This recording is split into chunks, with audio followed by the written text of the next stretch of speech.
Fala galera, beleza? Aqui é o AXL, vamos com tudo para mais um vídeo e vence o Fluminense. Isso mesmo, o tricolor das Laranjeiras meteu uma bela vitória lá na Colômbia e trouxe um belíssimo resultado aqui para o Rio de Janeiro. Mas antes de falar um pouquinho sobre esse jogo, curte, comente, compartilha, ative o sininho para receber o conteúdo do canal e vambora!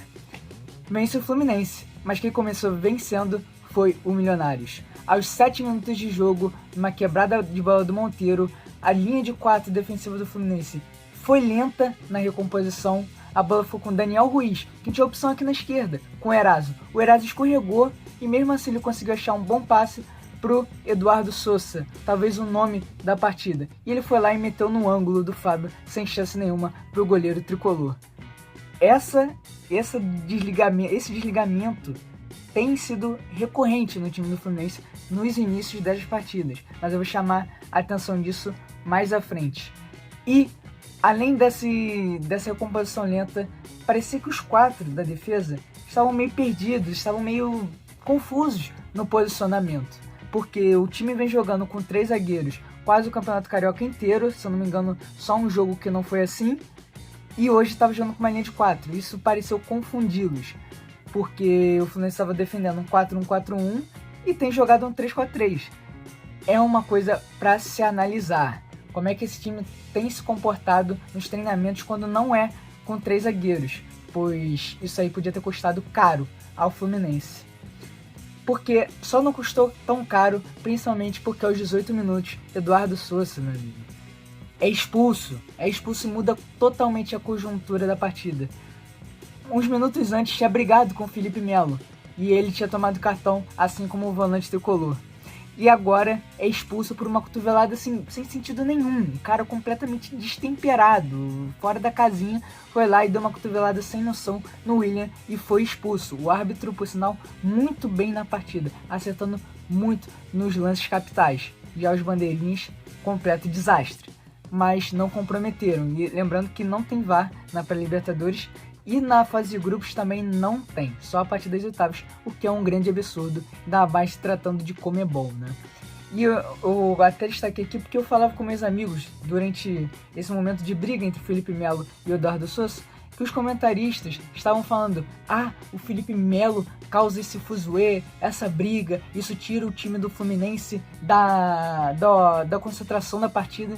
Gente, Felipe Melo já tá mó tempão no Brasil, vocês ainda não aprenderam? Eu escrevi isso nesse momento. Cara, esse fuzuê todo que o Felipe Melo causa não atrapalha em nada a concentração do seu time. Pelo contrário, atrapalha a concentração do adversário. Será que vocês ainda não aprenderam isso? Foi assim no Fla-Flu. A torcida já viu isso. Quem saiu da casinha foram os jogadores do Flamengo. Os jogadores do Fluminense continuaram concentrados. Tanto que Eduardo Souza, logo depois dos 18 minutos, foi expulso. Porra! É isso que eu falo, pô. Pra falar de futebol comigo tem que saber muito, muito. Mas não sou eu que tô lá na transmissão, sou eu que tô aqui falando pra vocês, né? Mas é isso. E o Flu melhorou, claro, com essa expulsão do jogador Eduardo Souza do Milionários. Ou Milionários, como falam. Mas não conseguia ser muito efetivo na criação. O time do Fluminense tem esse problema na criação. Seja jogando contra 11 ou contra 10. E aí, meu amigo, os 34... Fred sentiu. Foi uma imagem que com certeza abalou os corações dos tricolores. Ver um ídolo daquele jeito mal, conta de uma lesão na coxa, né? E parece lesão muscular. E lembrando que o contrato do Fred acaba no meio do ano, né? Se falava em renovação até o final do ano, mas agora a gente não sabe, né? Não sabe nem se o Fred vai voltar a tempo, né, desse contrato aí, né? Torcer para que ele volte logo, né? Mas parece que não foi leve não, parece que vai ficar um tempinho fora por conta dessa lesão. E entrou o Cano, né, aquela famosa substituição. Aos 43 minutos, Iago achou um bom chute, foi um chute médio, né.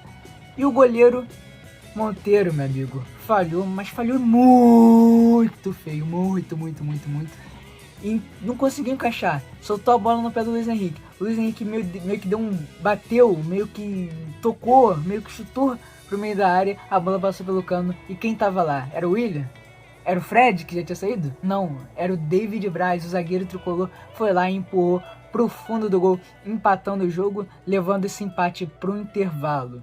E aí eu destacava que o Flu sofria na parte de trás no primeiro tempo, principalmente antes do gol do Milionários, com a lentidão na recomposição e com questão de posicionamento. A expulsão ajudou muito o Fluminense começou a jogar mais, o Milionários ficou mais atrás, não tentava mais nada, e o Fluminense tentava muito por lançamento por cima. E já que o Milionários tentava fazer uma linha de impedimento, que às vezes dava certo, às vezes não dava. Às vezes não dava certo, mas os bandeirinhas iam lá e marcavam o impedimento, ajudando o time do Milionários. Uns impedimentos assim meio que absurdos, tanto no primeiro quanto no segundo tempo. E destacando também como o Monteiro é um goleiro fraco e o Fluminense podia tentar mais chute de fora da área, tentar provar o goleiro do time colombiano, além também de fazer uma transição com mais velocidade, com certeza isso ajudar o time.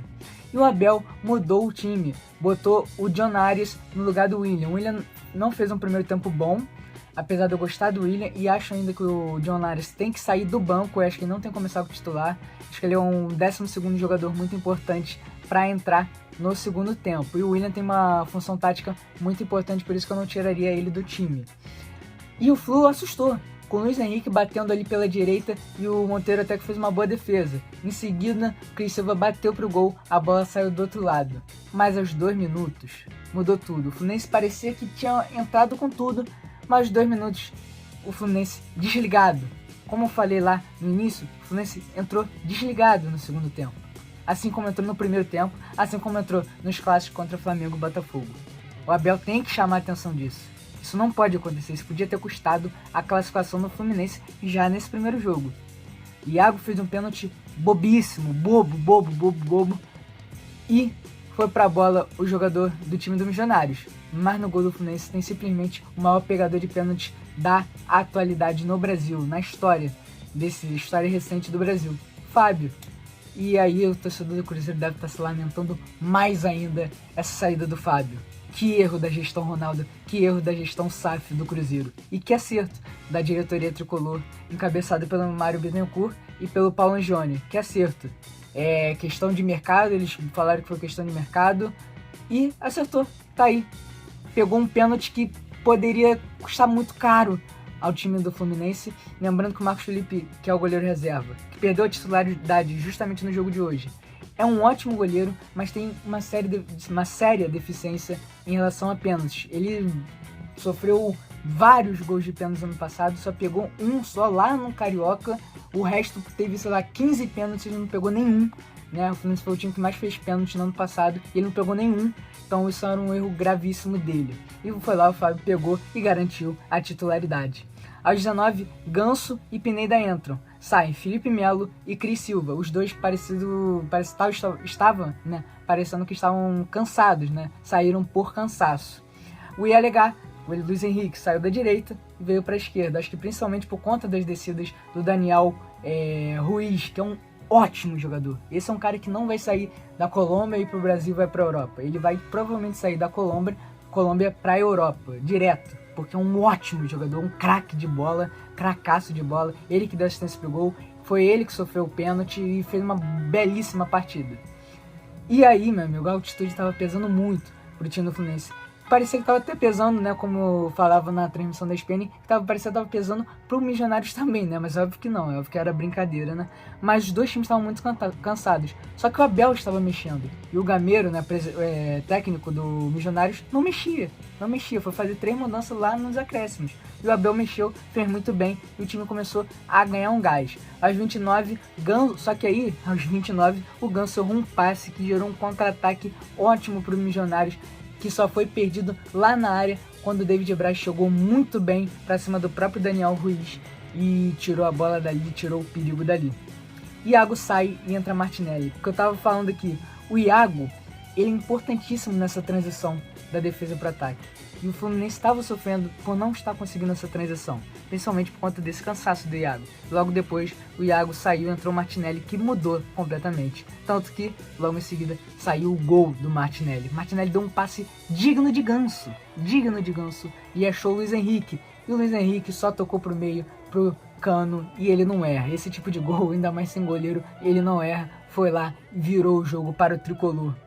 Aos 34, Martinelli acha um outro passe pica pro Luiz Henrique. O Luiz Henrique tentou encobrir o Monteiro, mas a bola saiu em tiro de meta para o goleiro colombiano.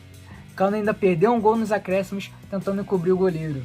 E resumindo a partida, a expulsão foi, matou o jogo do Milionários, que não conseguiu atacar mais. Além do gol, só teve o lance do pênalti e o contra-ataque que eu falei. De resto, nada. E ajudou muito o Fluminense, abriu muito espaço para o Fluminense. O time do Milionários já é um time mais fraco do Fluminense. Com um a menos fica mais fraco ainda. O Fluminense, inclusive, poderia ter ampliado a sua vantagem. Deixou muito espaço e eu acho que o jogo vai ser bem tranquilo na medida do possível pro Fluminense. Não acho que vai ser uma goleada aqui em São Januário, mas vai ganhar tranquilo, eu acho que sem perigos aqui. Vai ganhar no jogo tanto de ida quanto de volta. Já é terça-feira que vem, né, esse jogo lá em São Januário. Mesmo horário, mesma transmissão, mas o Abel também, destacando aqui, o Abel tem que ficar de olho na questão da recomposição do Fluminense.